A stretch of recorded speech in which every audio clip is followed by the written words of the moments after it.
نحمده ونصلي على رسوله الكريم اما بعد فقد قال الله تعالى في الكلام المجيد والفرقان الحميد فاعوذ بالله من الشيطان الرجيم بسم الله الرحمن الرحيم إياك نعبد وإياك نستعين۔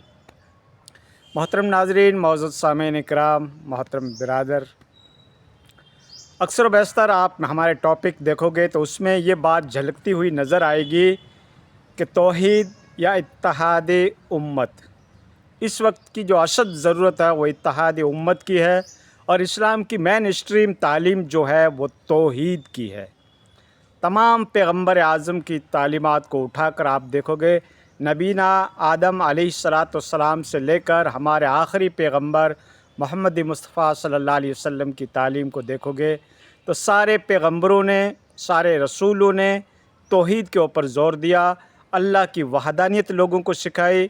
وہ گمراہ قوم جو اکثر و بیشتر اپنے معبودوں کی غلط ٹریڈیشنل چلا رہے تھے، ان کی عبادت میں شرکیہ ایکٹیویٹی میں مبتلا تھے، جو گمراہ ہو چکی تھی، جو کئی معبود بنا رکھے تھے، کئی مددگار بنا رکھے تھے، کئی اپنی نصرت کے اڈے بنا رکھے تھے، ان سب کو پیغمبروں نے دھوش کیا، مٹایا اور ان کو خدا سے ملانے کی تعلیم دی، جس کو توحید پرستی کہا جاتا ہے۔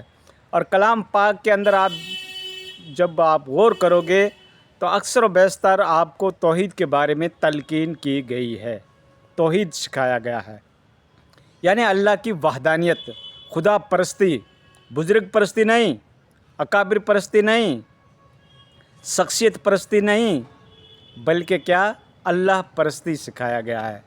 اور ہماری سب سے بڑا المیہ یہ ہے کہ جو ہم نے کئی ایک فرقے بنا رکھے ہیں، کئی فرقوں میں ڈیوائیڈ ہو گئے، کئی جماعتوں کے اندر ہماری جو قوم جو ہے وہ ڈیوائیڈ ہو گئی، منقسم ہو گئی، اور پھر وہ اپنے جو بزرگ تو تھے، فرقے کے بانی تھے، ان کی لیگیسی کو لے کر چل رہے ہیں، اور معاذ اللہ اس کو اتنی اہمیت دیتے ہیں کہ اس کے سامنے قرآن کی نص قطعی آ جائے یا حدیث مشہور آ جائے تو اس کو بھی ٹھکرا دیتے ہیں۔ کیا ہمارے بزرگوں نے قرآن نہیں پڑھا؟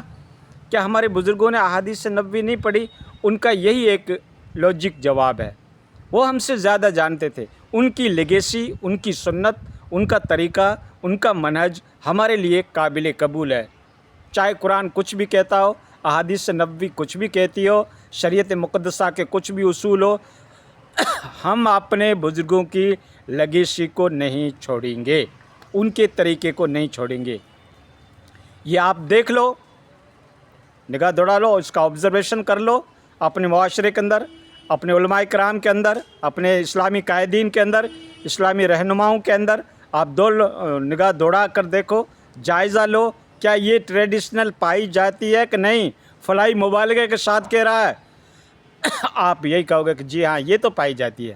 اکابر کے منہج سے کوئی نہیں ہٹتا، بزرگ پرستی سے کسی کو چھٹکارا نہیں ہے، اور یہ ایک ایسی آکاش بیل ہے جو ہمارے دماغوں کے اوپر چھا گئی ہے، اور جب اس کو کوئی کھینچنے جاتا ہے یا اس کی دم کے اوپر کوئی پیر رکھتا ہے تو چلا اٹھتے ہیں، یہ کیا ہو گیا، یہ کیا کہہ دیا، یہ کون آ گیا؟ تو دوستو، آپ کے لیے سب سے پہلی اتھینٹک بک ہے مسلمانوں کے لیے، جس کو ٹیکسٹ بک کہا جاتا ہے اسلام مذہب کی، وہ قرآن ہے۔ قرآن کیا کہتا ہے؟ بزرگ کو جہنم میں جانے دو، ٹھیک ہے نا، پھینک دو اپنے اکابرین کو۔ قرآن کیا کہہ رہا ہے؟ قرآن کے آگے بزرگ کی چلے گی؟ قرآن کے آگے تو نبی کی بھی نہیں چلتی، قرآن کے آگے صحابہ کرام کی بھی نہیں چلتی، خلفائے راشدین کی بھی نہیں چلے گی۔ تو تمہارے بزرگ جو انسان ایک منی کی پیدائش ہے، کیا قرآن سے بڑھ کر ان کا عقیدہ ہے؟ قرآن سے بڑھ کر ان کا کانسیپٹ ہے؟ قرآن سے بڑھ کر ان کی کیا زندگی کی اصلاح ہو چکی ہے؟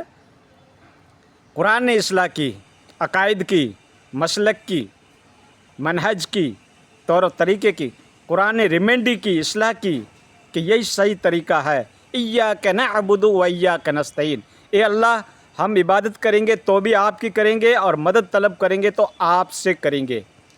نستعین کا مطلب مدد، دعا، نصرت کس سے کی جاتی ہے؟ اللہ سے کی جاتی ہے۔ اور یہاں بزرگ کہتے ہیں، بزرگ اگر ادھر نگاہ مار دے تو ادھر کی کایا پلٹ دے، ادھر نگاہ مار دے تو ادھر کی حالت کو بدل دے۔